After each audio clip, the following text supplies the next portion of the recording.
your forecast first. Sponsored by Matex Heating, Cooling, and Plumbing.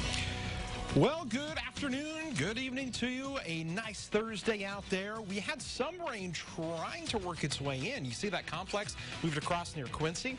Look how it just fell apart as it came into west central Illinois. We still think there's a possibility of a few showers as we go throughout tonight, but we're not seeing anything too widespread, at least at this time. Temperature is pretty comfortable, although it was just a little bit warmer today. You felt just a little bit more humidity. 81 in Danville, 80 in Decatur, and in Mattoon. This evening, again, cannot rule out an isolated shower or a storm. I think most of us probably stay dry, though. We'll talk about the upcoming weekend. Part of it could be a little wet. We'll show you that coming up. WCIA 3 News starts right now. Now from WCIA 3 News. A man was running a massage parlor out of his home. What he's accused of doing to a woman in it. Plus, you expect your kids' teachers will keep them safe at school. What's being done to make sure it happens? And the governor is forced to skip an overseas meeting. It's because of what he's doing in this video. You're watching your local news leader.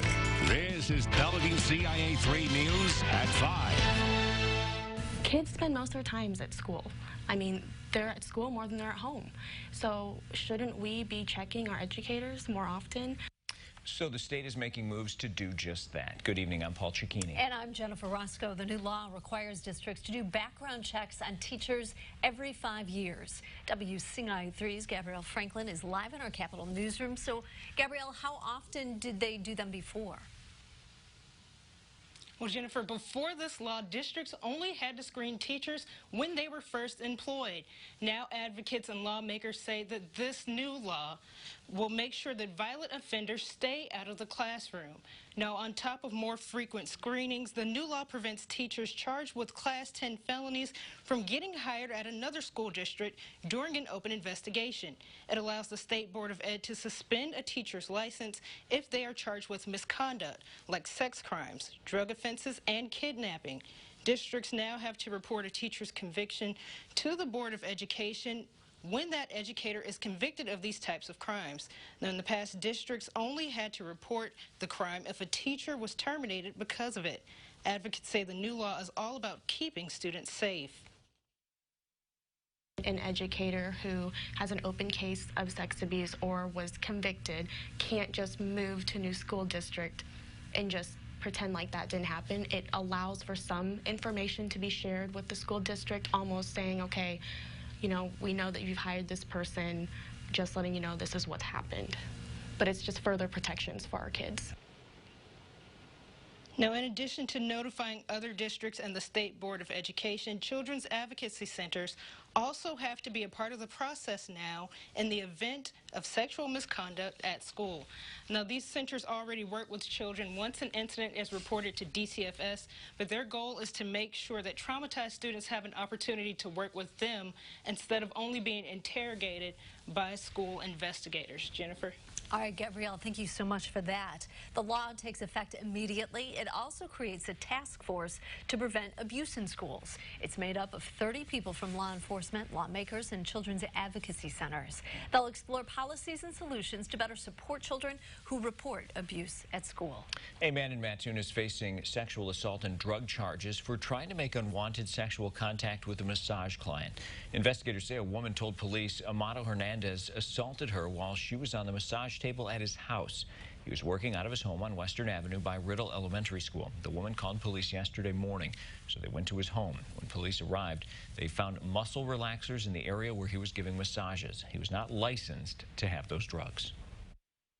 We would certainly ask any female that's gone to this business and had an unusual experience, please contact Mattoon Police at 235-5451. We'd like to interview them. We believe there's more victims.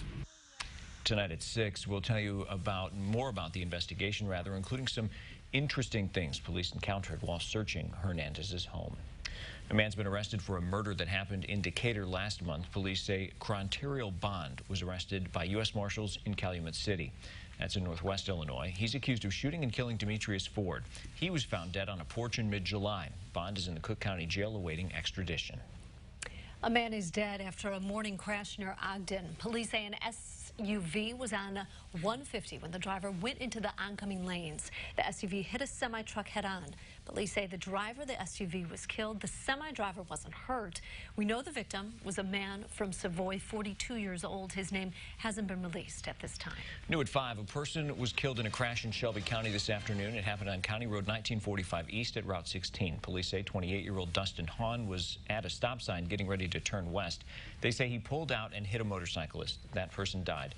Hahn was ticketed for not yielding. Police have not released the name of the driver who was killed. The owners of a downtown Mattoon restaurant are working to rebuild after a fire forced them to close. Luigi's on Broadway Street is right next to Shore's Jewelry. Both storefronts were damaged in a fire in late March. But that won't keep Luigi's down for long. The landlord of that building says they had thousands of dollars worth of water and smoke damage. As if that wasn't enough, a storm shortly after the fire also knocked a dividing wall over and onto Luigi's roof.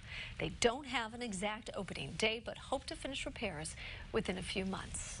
Mattoon Public Works leaders are doing their part to attract visitors. Yeah, a major road project is centered around that very goal. It'll update some sidewalks and lighting downtown. WCIA 3's Courtney Bunting joins us now. So, Courtney, the big question's always how much is it going to cost taxpayers? Yeah, Paul, and the portion they're working on right now has a price tag of $370,000. That money is coming from TIF funds that are already designated for projects like this one. This work will upgrade street and sidewalks on Broadway. Right now, they're focusing on the section from 19th Street up to the bridge over the railroad. It includes new sidewalks, brick boulevards, and ornamental street lighting. Public Works Director Dean Barber says they have a lot of great things going on in that area that make Mattoon a destination. We intend to improve the sidewalks and the streetscaping impact all through the downtown area. But this happens to be one of the places where we join the highway, and so it gets your attention and makes you notice, hey, look, there's downtown Mattoon.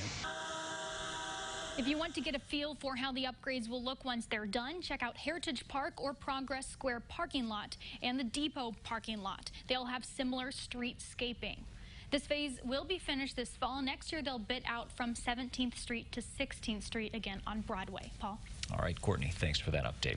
Now, there are several projects happening downtown. One is a new storage shed for the Arts Council to store its stage and art equipment. Amtrak is continuing its work on upgrades to its passenger platform. Hurricane Dorian is making its way across the Atlantic toward the U.S. The second hurricane of the 2019 season is expected to pick up strength before it slams into the coast, most likely on Monday. WCIA 3's Jen Lask is with us. So, Jen, how are emergency response teams preparing? Red Cross volunteers all over the country are mobilizing and sending volunteers to the southeast. So far, roughly half a dozen volunteers have left from the Chicago area, Peoria, and Wabash County. The National Hurricane Center says the storm could strengthen into a Category 4 storm with winds of up to 130 miles per hour before it hits the coast, somewhere between the Florida Keys and southern Georgia. Now, that's a 500-mile stretch, which shows how much uncertainty there is right now. That's why no immediate mass evacuations have been ordered yet.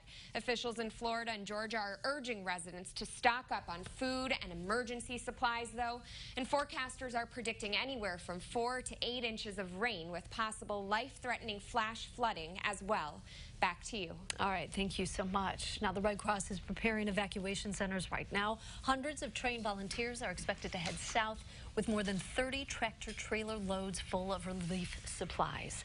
The Red Cross has also stocked up hospitals in the southeast with blood donations.